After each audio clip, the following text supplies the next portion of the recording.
Thanks for having me, and thank you for the warm welcome. I had the chance to work with the NX1 for a little over a week now, and I have to say I'm pretty impressed by it. Malcolm just mentioned the sensor, and I really want to echo the point about backside illumination. I think BSI is going to make a big difference for photographers, especially when you need to shoot in low light situations and in high ISO. You can still get very clear and sharp and saturated images, and the noise reduction is remarkable. I think we can all agree that there's nothing worse than going home in the belief that you have the shot of the day, and then you open the picture on your computer, on your big monitor, and you see destroyed by the noise. This never happened to me with the NX1.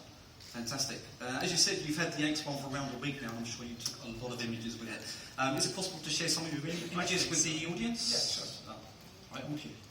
I took the camera to Turkey. This is Taksim Square in Istanbul, and you can see it's a very challenging light situation, and I really had to change the settings of the camera really quick. So this is when I learned to love the functionality of the camera, the usability, especially the eye function. So you have one button on the lens and you press it. You can change all the settings in the camera and focus on your subject.